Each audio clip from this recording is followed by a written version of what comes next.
सबसे पहले जाहिर सी बात है कि अराउजिंग इवेंट होगा, है ना, ध्यान में रखने हैं तो वर्क फेज आपका यहाँ पे करेक्ट आंसर बन जाता है। सबसे पहले क्या होगा, सबसे पहले डिजायर होगा, है ना।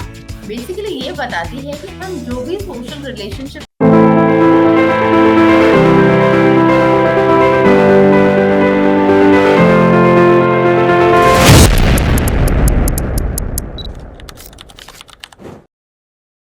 Hello everyone, welcome back once again to Power Within Psychology's YouTube channel. I'm Shavni, faculty at Power Within Psychology, and I welcome you to today's class. I hope everyone is doing well.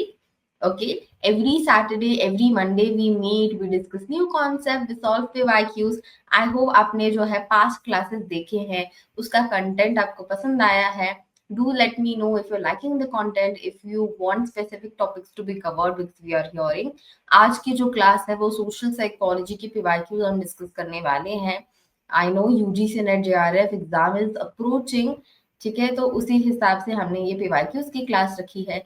Do watch this class till the end and note down your scores, ताकि आपको पता चले कि आप कहाँ पे lack कर रहे हो, कहाँ पे आपकी स्ट्रेंथ है, कहाँ पे आपको इम्प्रूव करना है। Alright, so without further adieu let's get into today's class. Let me just quickly tell you कि आप किसी भी प्रकार के अगर एंट्रेंस एग्जाम के लिए प्रेप कर रहे हो, then we have curated batches for you guys. तो आप उसको चेकआउट कर सकते हो। सीयूईटी पीजी के हिसाब से जो 2026 में होने वाली है उसकी एनरोलमेंट चालू है। Save yourself a seat, don't delay. Okay, ठीक है। ओके, तो let's get into social psychology की class. Here is the first question on your screen. Okay, I hope आप अपने पेन पेपर लेके बैठे हो. Yes. In which phase of Enright's model of psychological forgiveness, individuals gains a cognitive understanding of the offender in a new light that brings a positive change in view about the offender, self and relationship. ये 2021 में आया था, तो आप देख सकते हो कि it's pretty recent. Yes. All right, so I'm checking आपके comments also.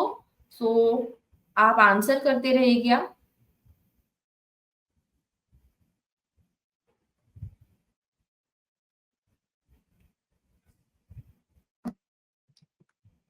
All right. Yes. Very very good. बहुत बहुत अच्छे. Yes. बिल्कुल भी यहाँ पे कंफ्यूज नहीं होना है जी. क्या आएगा इसका answer? Absolutely right. Yes, work face becomes your correct answer. And right model पढ़ा है फॉरगिवनेस का. उन्होंने क्या बोला है? फॉरगिवनेस 4 स्टेज में होता है ना, 4 स्टेज में होता है. यस, तो आपको भी पता होगा कि आपने भी कभी ना कभी किसी ना किसी को फॉरगिव किया होगा, किया है ना. And right, forgiveness very very important. यहाँ से काफी ज्यादा क्वेश्चंस आए हैं, ठीक है. तो नेचुरल टेंडेंसी है, हमें लोगों पे गुस्सा आता है, उनके एक्शंस पे गुस्सा आता है. नॉट एवरीवन इज परफेक्ट, तो उनसे जब भी गलतियां होती है we feel sad, we feel angry about it. तो सबसे पहली होती है अनकवरिंग वाली फेज. अनकवरिंग फेज में क्या होता है? जब जो भी गलती की है सामने वाले इंसान ने, हाँ, उसको हम फील करते हैं, महसूस करते हैं, गुस्सा करते हैं, है ना. तो ये कहाँ पे होता है? अनकवरिंग वाले फेज में होता है. Yes, understood. ये वाली फेज यहाँ पे लिखी है, ठीक है. यस, क्या हुआ? ओके. ओके, फिर क्या आता है? फिर आता है डिसीजन फेज. ओके, हाँ, डिसीजन फेज में आप क्या करते हो? You choose to forgive. कि मुझे क्या है, मुझे क्या है, इस इमोशंस को, इस बिटर वाले फीलिंग्स को लेके नहीं रहना है. I am going to be a bigger person and I am going to forgive this because it is causing too much harm to me only, है ना. हाँ, मेरा ही ज्यादा टाइम जा रहा है, मेरा ही ज्यादा इमोशन इसमें जा रहा है, तो मैं क्या करूंगी? चूज टू फॉरगिव करूंगी. फिर मैं क्या करूंगी? Work phase. When I decide to understand the offender. Offender मतलब जिसने गलती की है, उसका एक बार पर्सपेक्टिव समझने का मैं प्रयास करूंगी. अंडरस्टैंडिंग द ऑफेंडर, कि उसने ऐसा क्यों किया, वाई. मान लो कि आपकी फ्रेंड ने आपको बिट्रे किया, और किसी और फ्रेंड के साथ चली गई, तो अनकवरिंग फेज में आपको गुस्सा आएगा, ऐसा किसी किया उसने, आपको बुरा लगेगा। फिर आप क्या करोगे, चूज टू फॉरगिव करोगे कि मुझे ये फीलिंग्स मेरे पास नहीं रखी हुई है, I am going to forgive. Okay, उसके बाद क्या होगा, वर्क फेज में आप अंडरस्टैंड करोगे कि शायद उसकी भी कुछ मजबूरी रही होगी, है ना। You try to understand your friend from that perspective. तो यहाँ पे जैसे कि हमारा आंसर क्या पे बनता है, हम ऑफेंडर को समझने लगते हैं, कहाँ पे लगते हैं, वर्क फेज में लगते हैं, ठीक है। एंड चौथा होता है डीपनिंग फेज। डीपनिंग फेज में एक तरीके से इमोशन का रिलीज करना। Okay, yes yes yes, yes yes, emotional release and meaning making, ठीक है। ऑलराइट, तो ये 4 स्टेजेस हैं, तो ये आपको ध्यान में रखने हैं। तो वर्क फेज आपका यहाँ पे करेक्ट आंसर बन जाता है। I hope all of you have gotten it right. Yes, okay, okay, wonderful wonderful, ठीक है। आगे हैं दूसरे क्वेश्चन पे, क्या है, the bona fide pipeline technique which makes use of priming intends to study what?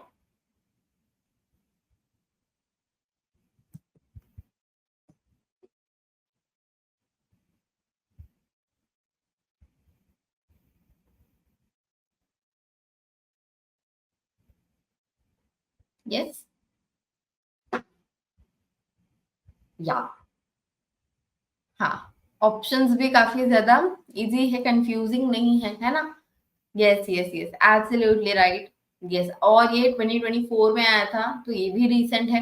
क्या है, implicit racial attitude bona fide pipeline technique जो है makes use of priming to study what, implicit racial attitude. We are human beings, हम सबके पास क्या है, हाँ, consciously कह लो अनकॉन्शियसली कह लो, कुछ हमारे क्या होते हैं, एटीट्यूड्स रहते हैं towards different different people of different different background, है ना। यस, तो कभी कभी हम कॉन्शियसली वो बोल पाता है, कभी कभी अनकॉन्शियसली वो हमें क्या है, डोमिनेट करते हैं। तो बोनाफाइड पाइपलाइन टेक्निक जो है ये डेवलप की है पैट्रिशिया डिवीन, इन्होंने, है ना।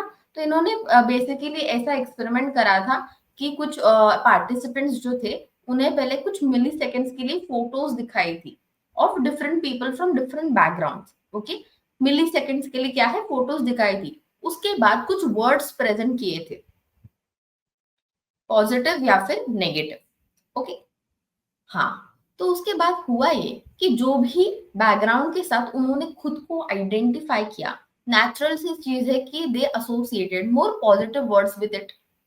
एंड जिस बैकग्राउंड के साथ उन्होंने खुद को एसोसिएट नहीं किया, यस, या फिर आउट ग्रुप माना, उनसे क्या है, ज्यादातर नेगेटिव वर्ड्स एसोसिएट हो गए, है ना। यस, ये कहाँ से डिटेक्ट हुआ, उनके स्पीड, रिएक्शन टाइम से। ओके, तो यानी कि ये जो बोनाफाइड पाइपलाइन टेक्निक है, ये क्या मेजर करती है, हमारे इम्प्लिसिट अनकॉन्शियस लेवल पे जो रेशियल एटीट्यूड्स होते हैं, उसको क्या है, मेजर करते हैं। ओके, यस, तो यहाँ पे बी आपका करेक्ट आंसर बनता है। Okay, wonderful wonderful, absolutely right, बहुत बहुत अच्छे। बढ़ते हैं तीसरे, according to Master and Johnson which of the following is correct sequence of sexual response. Okay, काफी बार ये क्वेश्चन रिपीट हुआ है मुझे लगता है। हाँ, एक सवाल इस पे आता ही आता है सेक्सुअल रिस्पॉन्स साइकिल पे। यस, इन्होंने क्या है, मास्टर एंड जॉनसन जो है, इन्होंने 1966 में अपनी सेक्सुअल रिस्पॉन्स साइकिल की थ्योरी दी है। यस, एब्सोल्युटली, क्या होगा सीक्वेंस,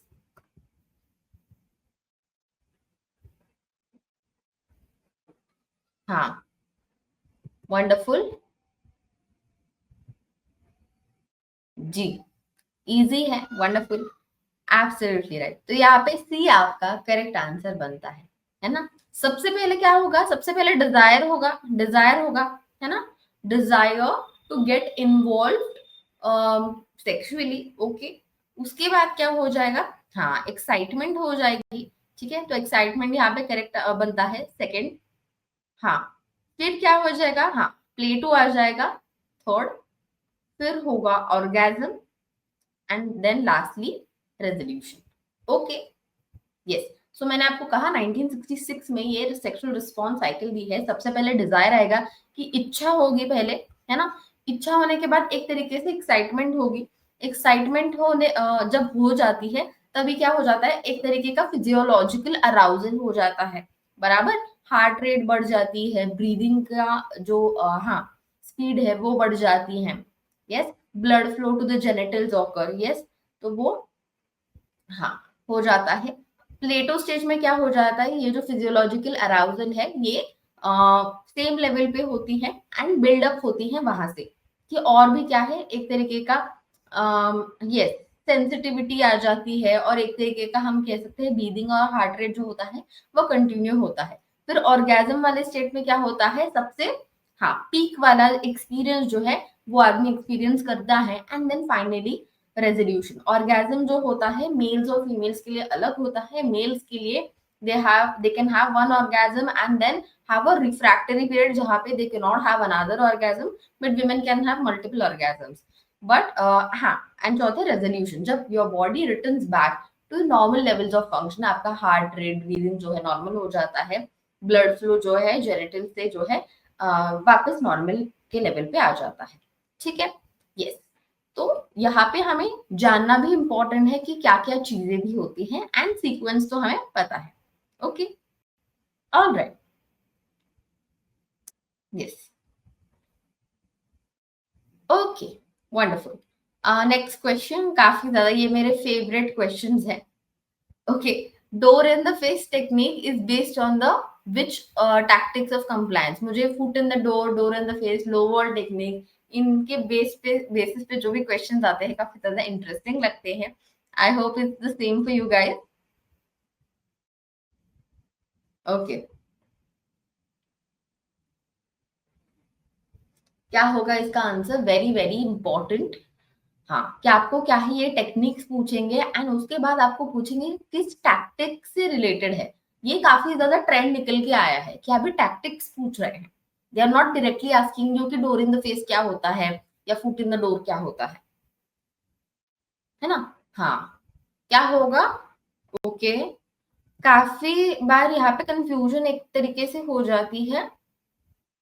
जी जी जी, yes yes yes, okay, mixed answers. Actually यहाँ पे कंफ्यूजन किस में हो जाती है, कमिटमेंट और कंसिस्टेंसी में हो जाती है, एंड रेसिप्रोसिटी में हो जाती है। अभी आप कहोगे कि मैम हाउ रेसिप्रोसिटी, तो हम समझते हैं। ठीक है, पहले समझते हैं foot in the door and door in the face, इन दोनों में डिफरेंस क्या है। ठीक है, इन दोनों में डिफरेंस क्या है वो देखते हैं। फुट इन द डोर में क्या होता है, एक स्मॉल रिक्वेस्ट बनाई जाती है, उसके बाद जब आप एक्सेप्ट कर लेते हो तो धीरे धीरे वो रिक्वेस्ट क्या है, बढ़ती जाती है ना। एग्जाम्पल लेते हैं कि पहले आपको बोलेंगे कि आप क्या है, मुझे आपका टी शर्ट बोरो कर सकती हूँ क्या, टी शर्ट, है ना। टी शर्ट के बाद कहेंगे कि मैं क्या है आपकी व्हीकल बोरो कर लूं। व्हीकल के बाद कहोगे कि कुछ दिन मैं आपके घर में ही रह लूं, है ना, हाउस। ओके, उसके बाद प्रॉपर्टी। तो यानी क्या, कि यहाँ पे जो डिमांड्स है वो बढ़ते जाते हैं, बढ़ते जाते हैं। तो क्या हम कह सकते हैं, क्या हम कह सकते हैं कि जो foot in the door technique होती है, it is based on commitment and consistency, है ना। कंसिस्टेंसी से वो क्या है, और डिमांड और डिमांड और डिमांड करते आ रहे हैं, है ना। कमिटमेंट तो है, इतना डिमांड करना मतलब कमिटमेंट तो चाहिए। तो ये किस टैक्टिक पे बेस्ड है, कंसिस्टेंसी के टैक्टिक पे बेस्ड है।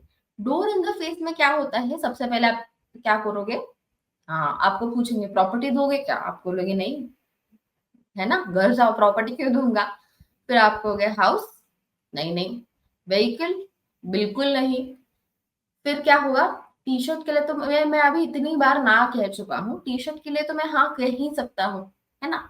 तो यहाँ पे क्या हो जाता है, एक तरीके का ऑब्लिगेशन आ जाता है कि वो बेचारे ने मेरे को इतनी बार पूछा है, एक तरीके से मैं क्या है अभी इसको टी शर्ट दे ही देता हूँ। तो यहाँ पे क्या आ जाता है, रेसिप्रोसिटी आ जाती है।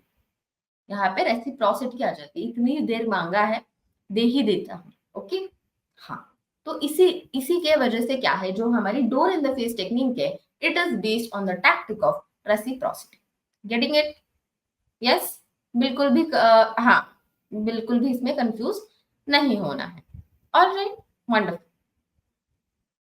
For those who have gotten this right, very very good. Okay, हाँ, चलिए अगेन सीक्वेंस वाले क्वेश्चंस भी काफी ज्यादा आते हैं, आप अच्छे से एकदम सीक्वेंस करके जाना। ठीक है, excitation transfer theory of aggression Zillmann ने दिए हैं 1983 में दिए हैं, है ना, 1983 में दिए है जिलमन इन्होंने। ओके, क्या आएगा सीक्वेंस?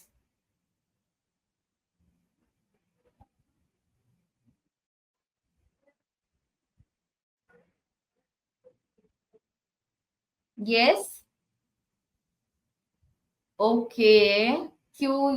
हम्म, मिक्स आंसर्स नहीं चाहिए बिल्कुल भी, काफी ज्यादा इजी क्वेश्चन है ना।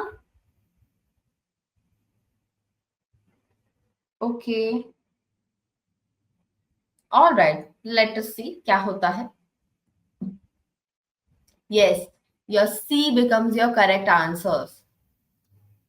कितने लोगों के सी आंसर करेक्ट आए हैं?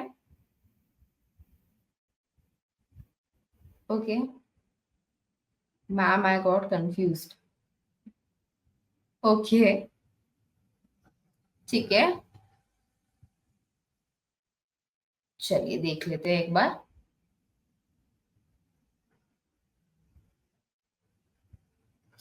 क्या आएगा? हाँ, सबसे पहले जाहिर सी बात है कि अराउजिंग इवेंट होगा, है ना, अराउजिंग इवेंट होगा। अगर इवेंट ही नहीं होगा तो अराउजल कहाँ से आएगा, है ना, अराउजिंग इवेंट सबसे पहले होगा। तो यही पे कंफ्यूज होने वाली कोई भी बात नहीं है। अगर आपको ये भी पता है कि ये सबसे पहले आएगा तो आपका आंसर तो यही बन जाता है। ओके, उसके बाद जो भी सीक्वेंस आए आपको फर्क नहीं पड़ना चाहिए। बट ठीक है, देख लेते हैं। फिर भी पहले होगा अराउजिंग इवेंट, कुछ भी इवेंट, मान लो कि किसी ने आपको क्या है मार्केट से आपसे कोको कोला छीन लिया, क्या हो गया? अराउजिंग इवेंट हो गया। फिर क्या हुआ? हाँ, इंक्रीज अराउजल, आप एकदम अराउज हो गए कि उसने मेरे हाथ से कैसे छीन लिया, है ना, ये सेकंड हो गया। यस, उसके बाद क्या हो जाएगा? आप कहोगे कि छोड़ दो यार, होते हैं ऐसे अजीब अजीब लोग होते हैं, है ना, मूव ऑन करोगे। हाँ, बट जिलमन क्या कहते हैं दैट अराउजल, जब भी अराउजल होता है हमारे अंदर फिजियोलॉजिकल चेंजेस आते हैं। आपका हार्ट रेट बढ़ता है, ब्रीदिंग बढ़ जाता है कि उसको तो मैं अभी छोड़ूंगा नहीं, ये वाली फीलिंग आ जाती है ना। हाँ, तो ये अराउजल जो है जाने में टाइम लगता है, वो आपके अंदर आपके बॉडी में जो है रह जाता है। ओके, हाँ, तो उसको हम क्या कहते हैं? Residing arousal, residing arousal. तो ये रहेगा। ठीक है, even if you just drive away from that particular situation, there will be arousal in your body. Okay, उसके बाद क्या हो जाएगा? हाँ, उसके बाद अगर आप जाओगे ट्रैफिक में जाओगे एंड आप सोचोगे कि क्या यार कितना ज्यादा ट्रैफिक है, लोगों को कुछ काम नहीं है क्या, सुबह सुबह बाहर निकल जाते हैं, है ना, तो एक तरीके से फ्रस्ट्रेशन हो जाएगा। ओके, ये फ्रस्ट्रेशन किस वजह से हो रहा है? जो भी आपका रिसाइडिंग अराउजल है उसके वजह से हो रहा है, तो आपको फ्रस्ट्रेशन हो जाएगा। और आप क्या कहोगे कि ये फ्रस्ट्रेशन जो है, हाँ, अराउजल एट्रीब्यूटेड टू फ्रस्ट्रेशन, कि ये जो है ट्रैफिक की वजह से हो रहा है ना। जी, तो यहाँ पे आपका सीक्वेंस करेक्टली बन जाता है। Yes, so Zillmann has talked about excitation transfer theory of aggression, जिसमें वो कहते हैं कि अगर अराउजल हो जाता है, अगर आप चिढ़ जाते हो, तो वो फिजियोलॉजिकल चेंजेस जो है आपके बॉडी में रह जाते हैं, रेसिड्यू जो है उसका वो रह जाता है। आप दूसरी सिचुएशन में भी अगर जाओगे तो क्या हो जाएगा? वो रेसिडुअल अराउजल की वजह से फ्रस्ट्रेशन होना चालू हो जाएगा। ऑल राइट, यस, ये 2020 में ही आया था। ओके, यस, वंडरफुल वंडरफुल, बहुत बहुत अच्छे। यस, जैसे यहाँ पे एक और एग्जांपल मैंने ऐड किया है, near miss in traffic, heightened arousal, जाहिर सी बात है। हाँ, रेसिडुअल अराउजल रह जाएगा। फिर क्या हो जाएगा? आप एक गेट पे पहुंचोगे, वो गेट पे कुछ ना कुछ डिले या वगैरह हो जाएगा, तो उसके वजह से आपको फ्रस्ट्रेशन हो जाएगी। अगर फ्रस्ट्रेशन हो जाएगी, हाँ, तो वापस से क्या है, इरिटेशन हो जाएगा, है ना, तो एग्रेशन आपका बढ़ जाएगा। ठीक है,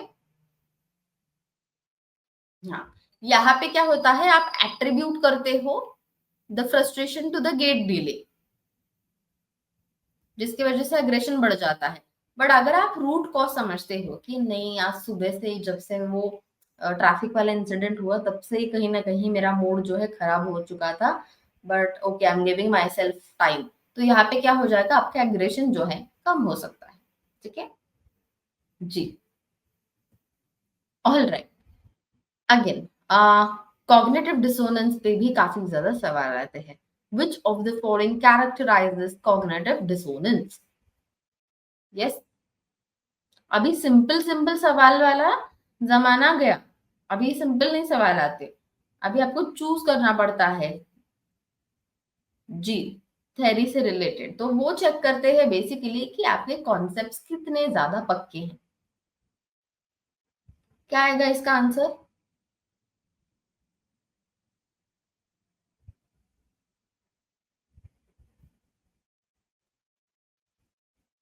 यस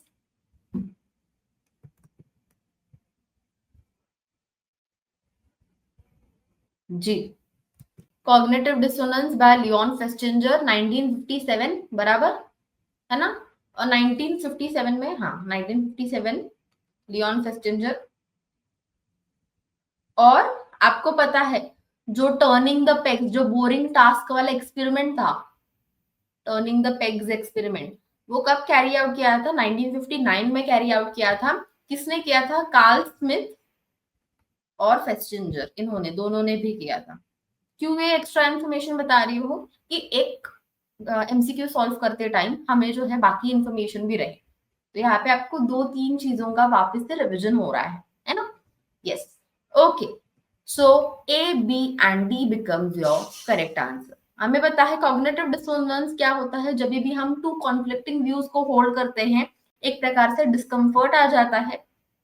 स्मोकिंग करना तो चाहता हूँ, हाँ, but smoking kills also and smoking is harmful for health also, है ना? तो ये क्या हो गया? डिसोनेंस हो गया।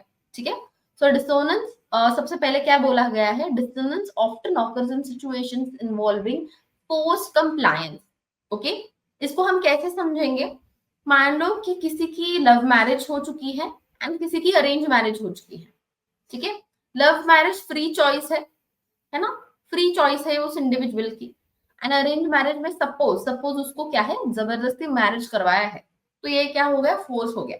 अभी मान लो कि वो मैरिज चला नहीं, वो मैरिज जो है नहीं चला, दोनों भी, लव मैरिज भी नहीं चला, अरेंज मैरिज भी नहीं चला। ठीक है, हाँ, तो ऐसा माना जाता है डिसोनेंस सबसे ज्यादा होता है पोस्ट वाले सिचुएशन में। जब पोस्ट कंप्लायंस हो जाता है तब सबसे ज्यादा डिसोनेंस हो जाएगा। ओके, तो A becomes your correct answer. उसके बाद क्या है? Attempts to resolve dissonance are reflected in increase cortical activity. ये भी सही है। जब भी डिस्कम्फर्ट महसूस होता है हम उस चीज को एक तो जस्टिफाई करने लग जाते हैं कि नहीं यार, मैं तो ओकेजनल स्मोकिंग करता हूँ, इतनी बड़ी बात नहीं है। तो क्या हो गया? जस्टिफिकेशन हो गया। जब भी आप इसमें इन्वॉल्व हो जाते हो आपकी कॉर्टिकल एक्टिविटी बढ़ जाती है, बराबर चीज। फिर क्या है? Dissonance can not be reduce directly but only by adding cognition to justify our behaviour. ये सही नहीं है। क्यों नहीं है सही? because dissonance can be reduced directly also and indirectly also. Directly by changing our behavior, कि नहीं यार, स्मोकिंग बहुत ही गंदा है तो मैं नहीं करूंगा। ठीक है, आपने एकदम बिहेवियर अपना चेंज कर दिया डायरेक्टली। नहीं तो क्या है? Indirectly you will justify your behaviour by saying that occasional करते हो, इतनी बड़ी बात नहीं। ठीक चीज। हाँ, फिर क्या है? Dissonance is stronger when we have little justification for our attitude inconsistent behaviour. ये भी सही है ना? टर्निंग द पेग्स वाले एक्सपेरिमेंट में हमने देखा है कि जो $1 वाला ग्रुप था, जिन्हें $1 मिले थे कंपेयर टू द $20 ग्रुप, है ना? और उनको बोला गया था कि बाकियों को जाके बताओ कि ये बड़ा इंटरेस्टिंग वाला टास्क है। तो $1 वाला जो ग्रुप था, they actually said that the task was interesting. क्यों बोला इन्होंने? क्यों जस्टिफाई किया? बिकॉज इंसेंटिव भी कम थे। $1 के लिए उन्होंने झूठ बोला, है ना? और बोरिंग भी टास्क था, तो उसको जस्टिफाई करने के लिए वो क्या बोले कि नहीं नहीं, टास्क तो वैसे देखा जाए तो इंटरेस्टिंग था। ठीक है, हाँ, तो डिसोनेंस उनमें सबसे ज्यादा पाया गया। तो यहाँ पे डी हमारा करेक्ट आंसर बन जाता है। Got it? So A B and D becomes your correct answer. Okay, wonderful, बहुत बहुत अच्छे। Again very very important theory, यहाँ से भी काफी ज्यादा क्वेश्चन आते हैं सोशल एक्सचेंज थेरी से, by Bot and Kelley. Yes, again sequence, sequence based question है।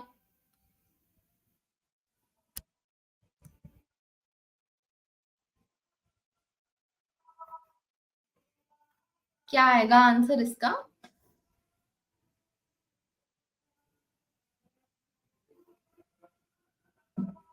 यस, ऑलराइट जी, absolutely right, B becomes your correct answer. B आपका सही आंसर बन जाता है। जो सोशल एक्सचेंज थ्योरी है, सोशल एक्सचेंज थ्योरी है बाय बॉटन के लिए, वो क्या बताती है?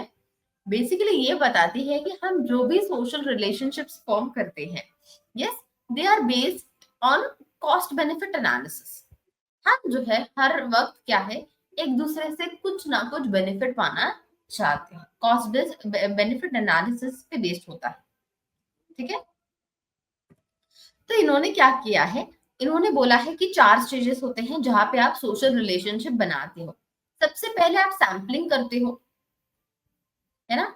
जैसे मान लो आपकी कोई फ्रेंड है या आपका कोई दोस्त है ना, जो इतने सारे लोगों में से कोई एक है, बराबर। तो सैम्पलिंग कर लिया आपने, इतने सारे लोगों में से किसी एक को चूज कर लिया कि वो आपका, हाँ, उसके साथ आप इंटरैक्ट करोगे। तो ये हो गया सैम्पलिंग वाले स्टेज में। दूसरा क्या है, दूसरा होता है बार्गेनिंग वाला स्टेज। बार्गेनिंग वाले स्टेज में आप ये सोचते हो, आप ये सोचते हो कि इस व्यक्ति से मुझे कितना ज्यादा बेनिफिट हो सकता है और ज्यादा से ज्यादा बेनिफिट हो जाए। मान लो ये जो आपका फ्रेंड है, ये रिसर्च में अच्छा है, अच्छी जॉब है, उसके कॉन्टैक्ट ज्यादा है, he knows good places to hang out, ठीक है। तो क्या हो गया, इस सब में अच्छा है तो मुझे फायदा ही फायदा है। इसके कॉन्टैक्ट का मुझे फायदा हो सकता है, ये मुझे घुमाने लेके जा सकता है, हम एक साथ रिसर्च लिख सकते हैं, हम पता नहीं मतलब कितने सारे चीजें कर सकते हैं, है ना। तो कितना ज्यादा बेनिफिट है, बार्गेनिंग वाला। ओके, फिर क्या आ जाता है, फिर आ जाता है कमिटमेंट। अभी किसी भी व्यक्ति के साथ आप हमेशा जो है इस बार्गेनिंग वाले स्टेज में नहीं रहते हो, एक एक तरीके से कमिटमेंट आ जाती है कि अब जो ये व्यक्ति है, हाँ, अब हमारा जो बॉन्ड है इतना गहरा हो चुका है कि हम एक दूसरे से कमिटेड है, कि हम इतने ज्यादा अच्छे दोस्त हैं, ठीक है। फिर हो जाता है इंस्टीट्यूशनलाइजेशन। इंस्टीट्यूशनलाइजेशन माने क्या? अभी आप सोचने लगते हो कि ये जो व्यक्ति है मेरे लाइफ का एक इंटीग्रल पार्ट है। Without this person my life is incomplete, made be friend, made be anything else. Okay, हाँ, ये क्या है, मेरे लाइफ का एक इंटीग्रल पार्ट है। आप कहते हैं ना, ही और she is my Homi now, like yes, you my family, ठीक है। तो ये कहाँ पे हो जाता है, इंस्टीट्यूशनलाइजेशन में हो जाता है। ऑलराइट, तो यहाँ पे जो है, yes, sampling, bargaining, commitment, and institutionalization becomes your correct sequence. Got it? Okay, ठीक है, वंडरफुल। वापस से मैच द फॉलोइंग है। चलिए, मैच द फॉलोइंग कर लीजिए। ये आया था 2020 में। मुझे तो मैच द फॉलोइंग बड़े पसंद है, क्योंकि मैच द फॉलोइंग में ऐसा है कि आपको अगर एक दो भी ऑप्शन पता है तो फिर भी आप कर सकते हो, है ना। Okay, I'll check out your answers till then.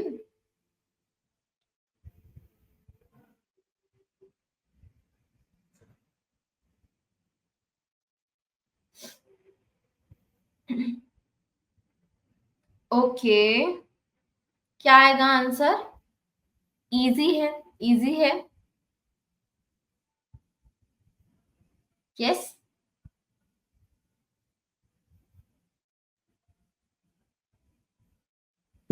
Okay, let's see, let us see. Answer क्या है, डी आ जाएगा आपका correct answer. Elaboration likelihood model जो है परसुएशन का मॉडल है, परसुएशन का मॉडल है, इतना तो हमें पता होना ही चाहिए। Yes, how are attitude changes. Okay, तो इन्होंने बात की है central route and peripheral route of persuasion के बारे में। सबसे हमने क्लासेस में भी ये करा है, है ना। हाँ, सेंट्रल रूट बेसिकली वो रूट होता है जहां पे individual things very logically, very rationally. मान लो कि आपको कार खरीदनी है, कार खरीदनी है, तो आप सोचोगे कि कार कितना माइलेज देती है ना। और भी आप फैक्टर्स देखोगे कि क्या ये इलेक्ट्रिक है, क्या ये और क्या होते हैं जो भी कैरेक्टरिस्टिक्स होते हैं कार के, क्या ये इतना, हाँ, क्या कितना फ्यूल, फ्यूल तो नहीं करेगी, इलेक्ट्रिक होती है, but you get the point, ठीक है। तो आप क्या है, फीचर्स पे फोकस करोगे, है ना, आप लॉजिकली फैक्चुअल इंफॉर्मेशन पे फोकस करोगे। पेरिफेरल रूट में क्या करोगे? शाहरुख खान, SRK, ये कार के ब्रांड को प्रमोट कर रहा है, इसीलिए इसीलिए बस उसके लिए मैं क्या है ये कार खरीद रहा हूँ। तो ये क्या हो गया? हाँ, यस, फैन बॉय मोमेंट हो गया, है ना। हाँ, एग्जैक्टली exactly. तो आप उनकी वजह से, यस, सेलिब्रिटी एंडोर्समेंट की वजह से आप कार खरीद लेते हो, आप खुद कुछ अपना रिसर्च नहीं करते हो।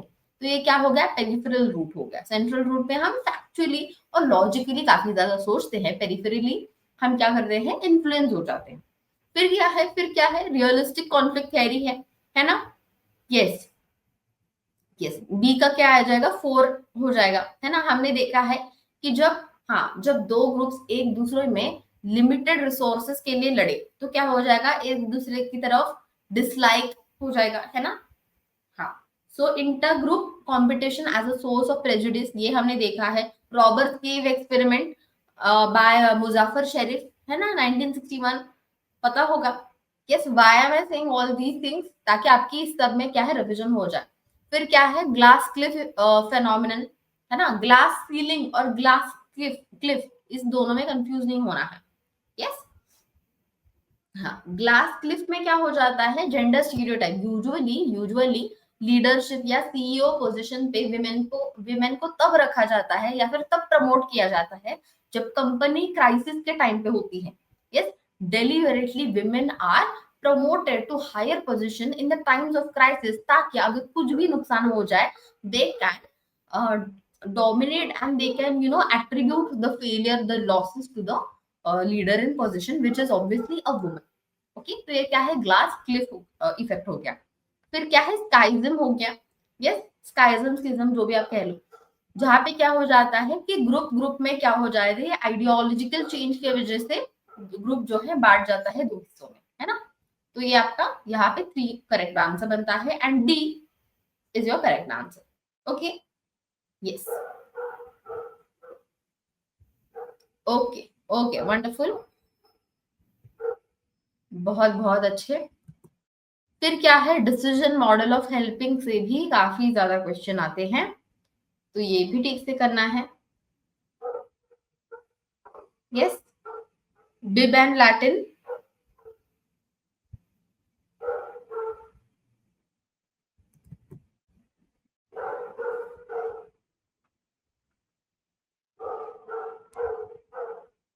Decision model of helping. Yes, क्या आएगा इसका आंसर? 2023 में पूछा गया है, 24 में पूछा गया है, आई थिंक लगातार कितने सालों में ये पूछा गया है, अलग अलग तरीके से, of course, but they are asking questions on decision model of helping. Yes, सबसे पहले क्या हो जाता है, हाँ, सबसे पहले क्या हो जाता है कि आप कुछ तो नोटिस करोगे, जाहिर सी बात है, ठीक है। इसको थोड़ा समझते हैं कि अगर आपको ये याद नहीं रहता है, काफी बार बच्चे कहते हैं कि मैम मैं कितना भी पढ़ूं मेरे को कंफ्यूज ही हो जाता है, बिल्कुल भी कंफ्यूज नहीं होना है।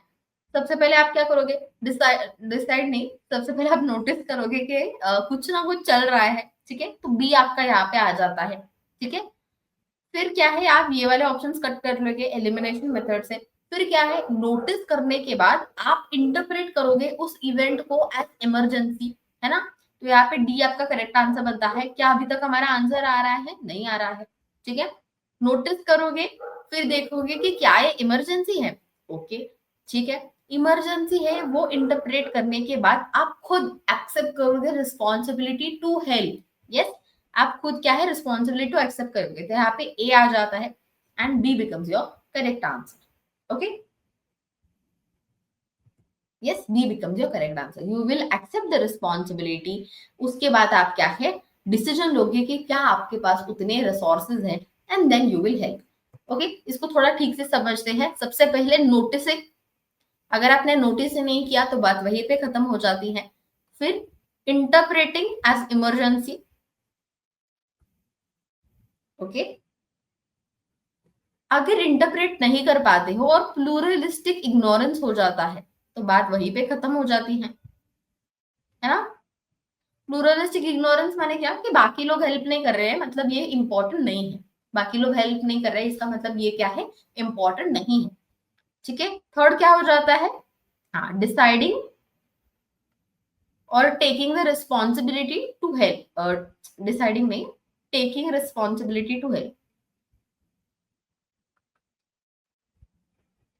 अगर आप खुद पे रिस्पॉन्सिबिलिटी नहीं लेते हो तो क्या हो जाएगा, डिफ्यूजन ऑफ रिस्पॉन्सिबिलिटी हो जाएगा कि कहीं ना कोई तो हेल्प कर देगा, है ना। किटी जेनोवीज वाला इंसिडेंट आपको याद होगा, है ना, हाउ, हाँ, Kitty Genovese was killed and तब क्या है, किसी ने भी हेल्प नहीं करी। Everyone thought that every other individual would help, diffusion of responsibility हो गया। ठीक है, फिर क्या होता है, हाँ, taking responsibility of to help. फिर आप करोगे कि क्या आपके पास उतनी क्षमता है, क्या आपके पास उतने स्किल्स है, रिसोर्सेस है, evaluate resources, skills to help. अगर आपके पास वो है तो ही आप हेल्प कर सकते हो। मान लो कोई पानी में डूब रहा है, अगर आपको स्विमिंग नहीं आती है तो आप क्या हेल्प करोगे, है ना। अगर आपको स्विमिंग आती है, आपके पास वो रिसोर्सेज है, तो आप हेल्प कर पाओगे। ठीक है, फिर आप क्या करोगे, डिसाइडिंग टू हेल्प। डिसाइड करते टाइम आप क्या करोगे, you will weigh pros and cons, कि इसको हेल्प करने से मुझे क्या मिलेगा या फिर मेरा क्या नुकसान हो जाएगा। अगर किसी को लगता है कि नहीं, अगर मैं इसको अभी हेल्प करने लग जाऊंगा तो मैं ऑफिस के लिए लेट हो जाऊंगा, तो क्या इंडिविजुअल हेल्प करेगा, नहीं करेगा, है ना। जी, तो ये हो जाता है आपका deciding, sorry, helping model. Okay, ठीक है, all right. And I think this is the last question for today, जो कि है जिशगार्निक इफेक्ट एक्सप्लेन्स व्हाट। ये पूछा गया था आपके 2023 के पेपर में।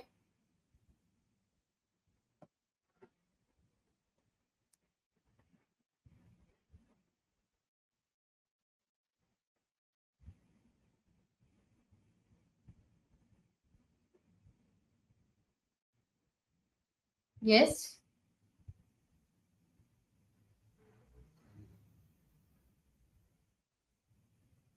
एब्सोल्युटली राइट, वंडरफुल, फॉर दोस्त हु हैव आंसर्ड करेक्टली, बहुत बहुत अच्छे। एंड अगर आपका नहीं भी आंसर करेक्ट आया है, इट्स ओके, अभी आपको समझ में आ जाएगा कि कहाँ पे आपको वर्क करना है। दिस गार्निक इफेक्ट क्या होता है, the tendency to remember uncompleted task longer than completed ones. हमेशा मैं ये एग्जांपल देती हूँ कि अगर आपका रिलेशनशिप जो है अच्छे नोट पे एंड नहीं हुआ है, इनकम्प्लीट नोट पे एंड किया हुआ है, yes, then you will be more prone to be in those memories and miss your person, है ना, क्योंकि ये क्या है, इनकम्प्लीट सा है, इनकम्प्लीट सा है। तो this is our human tendency to remember uncompleted task longer than the completed. Okay, तो इस एग्जाम्पल से अगर आप याद रखोगे तो कभी भी कंफ्यूज नहीं हो जाओगे। Okay, yes, all right, yes, yes, so this is, sorry, this was the second last, I think ये वाला last है। okay, okay, which of the following is a group decision making technique? इसमें से कौन सी ग्रुप डिसीजन मेकिंग टेक्निक है?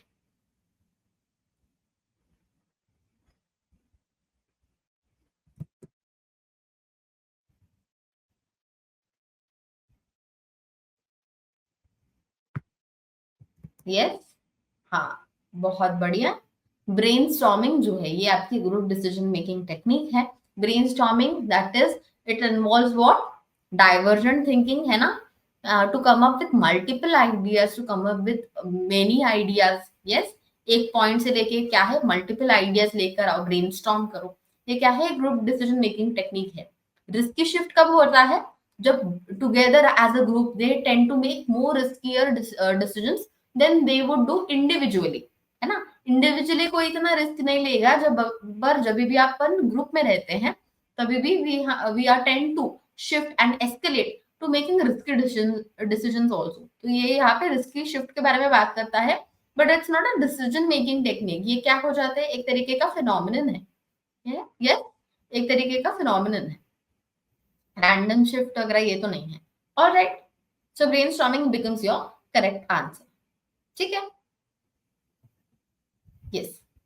All right, मुझे ऐसा लग रहा है कि मैंने ज्यादा क्वेश्चन ऐड किए हैं, क्योंकि मुझे लगा कि अभी अभी तो मैंने किया होगा कट, यहाँ पे इतना ही एंड किया होगा.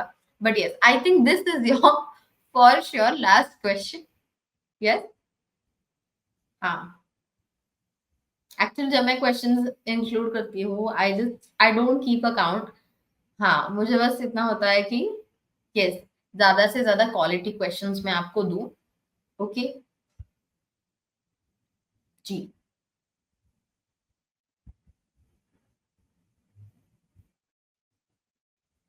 यस.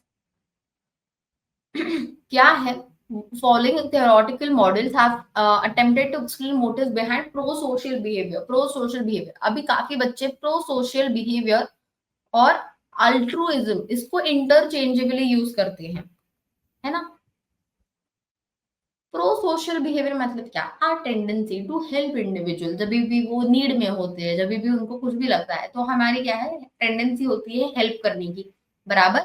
अभी ये जो हो सकता है, सेल्फिश मोटिव के लिए भी हो सकता है, नहीं तो सेल्फलेस मोटिव के लिए भी हो सकता है ना. सेल्फिश भी हो सकता है, नहीं तो सेल्फलेस भी हो सकता है. ओके, बट अल्ट्रुइज्म जो होता है, it is the type of pro social behaviour. But यहाँ पे क्या है, टोटली सेल्फलेस बिहेवियर होता है. कि एक आदमी जो किसी को एक्सीडेंट होने से बचाता है, खुद खतरे में जाते हुए, ठीक है, तो ये क्या हो गया, एकदम सेल्फलेस बिहेवियर है. तो ये एक एक्ट ऑफ अल्ट्रुइज्म हो गया, है ना. सो pro social behaviour can have a selfish motive, but altruism can never have a selfish motive. Okay, तो ये दोनों में डिफरेंस है जो हमें पता होना चाहिए. ठीक है, अब आते हैं सवाल पे. हमारा यहाँ पे D becomes your correct answer. Okay, कि प्रो सोशल बिहेवियर को एक्सप्लेन करने वाले थेरीज कौन से हैं. एम्पैथिक जॉय हाइपोथेसिस है, नेगेटिव स्टेट रिलीफ मॉडल है, और किन सिलेक्शन थेरी है. एम्पैथिक जॉय हाइपोथेसिस माने क्या, मैं किसी को हेल्प करती हूँ because I derive Joy from it. मुझे अच्छा लगता है, मुझे अच्छा महसूस होता है ना. I derive Joy. तो ये कौन बोलता है, एम्पैथिक जॉय हाइपोथेसिस बोलता है. नेगेटिव स्टेट रिलीफ मॉडल माने क्या, मैं दूसरों को हेल्प करती हूँ to get rid of my own negative states of mind या फिर own negative feelings. Okay, to get rid of your own negative states of mind and feelings you help others. Okay, to get rid of that. तो negative state relief model हो गया ये. And क्या है, kin selection theory. Usually we are more prone to help those who are related to us in a certain way. ठीक है, हाँ, who are related to us because we feel एक evolutionary approach से देखा जाए तो हम उनको इसलिए हेल्प करते हैं ताकि हमारे जो जीन्स है वो जो है बाकी जो है फॉरवर्ड हो जाए, है ना, आगे आगे जनरेशन में. तो किन सिलेक्शन थ्योरी ये कहती है. ठीक है, so B C and E becomes your correct answer over here. All right, ठीक है. सो with that said, this was the last question, and do let me know what are your scores because I want to know. ठीक है, yes. मैंने पहले ही class में आपको बताया था कि हमारे बैचेस क्या क्या है, तो मैं क्विकली आपको बताती हूँ कि हमारे बैचेस में आपको लाइव क्लासेस, रिकॉर्डेड लेक्चर्स मिलेंगे, curated book and study material मिलेगा, ऑनलाइन पीडीएफ के फॉर्मेट में भी एंड फिजिकल फॉर्मेट में भी. ऐप वेब पोर्टल जो है काफी इजी है टू नेविगेट. आपको टेस्ट सीरीज मिलेगी एंड इतना ही नहीं, आपको क्या है, इंटरव्यू का भी प्रेप मिलेगा. ओके, फिर आप तो देख ही सकते हो कि ये जो है हमारे सारे के सारे टॉपर्स रहे हैं from different different batches of different exams. Okay, yes. So if you want to stay up to date in the world of psychology, do join our Telegram and WhatsApp channels. Also, we are present on all social media platforms, so you can connect us over there. We also have a faculty fellowship program specifically for individuals who want to get into teaching, academia, and research side of psychology. All right. Yes. So with that said, that is today's class. Do let me know if you liked the class, and I'll see you again with more such content. Till that time, please take care of yourself, study hard also, and have fun. Okay? Yes. Take care. Bye bye.